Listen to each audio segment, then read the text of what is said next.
तर 2 दशकांनंतर ठाकरे बंधू राजकीय पटलावर एकत्र युतीच्या घोषणेसंदर्भात शहरात बॅनरबाजी नाही तर आचारसंहिता सुरू असल्यामुळे बॅनरबाजी टळली आहे। मराठीच्या मुद्द्यावर ठाकरे बंधू जेव्हा एकत्र आले तेव्हा शहरात राज्यात मोठ्या प्रमाणात बॅनरबाजी करण्यात आली होती। मात्र महानगरपालिका निवडणुकांची आचारसंहिता सुरू असल्यामुळे बॅनरबाजी टाळण्यात आली आहे। आज ठाकरे बंधू युतीची घोषणा करणार असून प्रमुख महानगरपालिकांमध्ये मनसे शिवसेना ठाकरे गट एकत्र लढणार आहेत।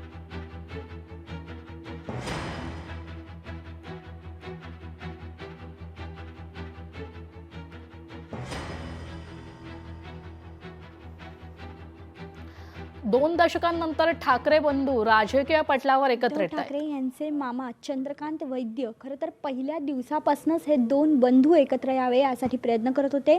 आज हे दोन्ही बंधू राजकीय पटलावर एकत्र येताना पाहायला मिळतात। नेमकं त्यांना या क्षणी काय वाटतं हे आपण जाणून घेऊया। तेच आपल्याबरोबर आहेत। काय या क्षणी वाटतंय? काय आनंद आहे? कसली आठवणी आता जागवत आहे सध्या? आनंद तर आहेच। आज एवढे वर्ष मी प्रयत्न करत होतो आणि आपण सर्वांच्या आशीर्वादाने, तुळजाभवानीच्या कृपेने आणि स्वर्गीय बाळासाहेब मीनाताई आमची आई या सगळ्यांच्या आशीर्वादाने दोघे एकत्र येत आहेत। यासारखा आनंदमय क्षण माझ्या आयुष्यात नसणार। आज तुम्ही कुठेतरी बाहेर जाणार होतात, मात्र आज ही घोषणा आहे असं कळल्यानंतर तुम्ही थांबलात। काय नेमकं आजचं काय झालं? कशा पद्धतीचा निरोप तुमच्यापर्यंत पोहोचलाय? आज खरं तर आमचा वृद्धाश्रम रमादाम खोपोलीला, तर मी आणि माननीय सुभाष देशे आम्ही जाणार होतो। मग सकाळी 7ला राजचा फोन आला, नाही तू आज 10:30ला शिवतीर्थावर ये, आपण एकत्र जाऊया आणि तुझी उपस्थिती मला पाहिजे आहे। तर मी त्याला सांगितलं, अरे माझा पायाचा प्रॉब्लेम आहे धक्काबुक्कीमध्ये। नाही कोण धक्काबुक्की करणार नाही, धक्का दिला तर मी बुक्का मारी घालू नकोस, तू येच। आणि आज विशेष म्हणजे साहेबांचा मोठा मुलगा बिंदू माधव म्हणजे मोठा भाचा आमचा, आज त्याचा जन्मदिवस आहे। मग तो पण 24 क्रिसमसच्या दिवशी जन्माला। तेव्हा साहेब बोलले की हां आपल्याकडे क्रिसमस बाबा आले, आणि त्यावेळी जो कौटुंबिक आनंद आणि सोहळा होता त्याची आज मला खूप आठवण होते। आणि त्याच दिवशी दोघे एकत्र येत आहेत आणि कौटुंबिकदृष्ट्या या सगळ्यांना आनंद मिळतो आहे, ह्याची मला खूप खूप समाधान आहे। बाळासाहेब असते तर, कारण आता दोघंही बंधू त्याच्या आधी बाळासाहेबांच्या स्मृतीस्थळाला भेट देणार आहेत। तुम्ही कसं बघता? बाळासाहेब असते तर आज ते काय म्हणाले असते? नाही, ॲक्च्युली बाळासाहेब असताना वेगळे व्हायलाच नको होते, पण दुर्दैव आहे ते झाले। एवढ्या वर्षाच्या तपश्चर्याने साहेबांची जे मनात शल्य होतं शेवटपर्यंत, जे मला पूर्ण माहिती आहे, पण त्या शल्याला आज त्या दोघांनी तिरांजली देऊन दोघंही एकत्र आले आणि दोघांच्याही मनामध्ये मराठी माणसाविषयी महाराष्ट्राच्या एकंदरीत जी त्या दोघांची उणी जाणत होती ती दोघांनी दूर केलीत।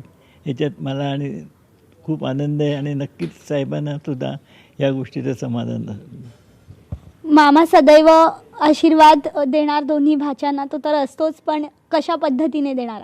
नाही, कशा पद्धतीने आशीर्वाद त्या जन्मापासूनच असतो, पण राजकीय दृष्टिकोनातून असं वाटतं की दोघांची उन्नती व्हावी, दोघांनाही महाराष्ट्राच्या आणि मराठी माणसाच्या सेवेसाठी त्यांचं उर्वरित आयुष्य द्यावं, हीच माझ्या मनात एक इच्छा आणि त्यांच्या आशीर्वाद आहेत। एखादी आठवण काय सांगाल त्यांच्याबद्दलची दोघांची, एक आम्हाला आमच्या खास प्रेक्षकांसाठी?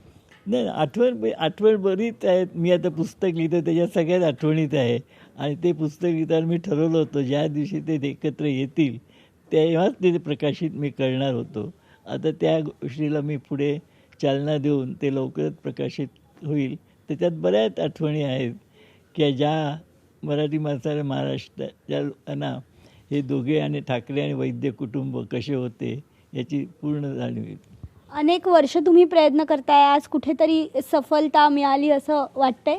नक्कीच वाटते ना, सफलता मिळाल्यामुळेच आज सगळ्यांचा आनंद दुगणित झालेला आहे आणि ते मनापासून आलेले आहेत। म्हणजे इतके दिवस आपण नुसतं प्रयत्न करत होतो पण त्यांची मानसिकता नव्हती, पण आता ते एकत्र मनापासून आलेले आहेत, हीच सगळ्यात मोठी गोष्ट आहे। धन्यवाद आमच्याशी बातचीत केल्याबद्दल. तर हे होते राज ठाकरे आणि उद्धव ठाकरे यांचे मामा, ज्यांनी पहिल्या दिवसापासून खरं तर दोन्ही भाऊ एकत्र यावे यासाठी बाळासाहेबांबरोबर त्यांनी देखील तितकेच प्रयत्न केले होते. आणि आज कुठेतरी हा क्षण ते याची डोळ्या याची देही पाहणार आहेत. हेच एक त्यांच्यासाठी खरं तर आनंदाचा क्षण असल्याचं ते सांगतायत. व्हिडिओ जर्नालिस्ट राजेश मण्यारसह मी भाग्यश्री प्रधान, आचार्य, लोकशाही न्यूज, मुंबई. लोकशाही मराठी ऐका, पहा, जागरूक रहा.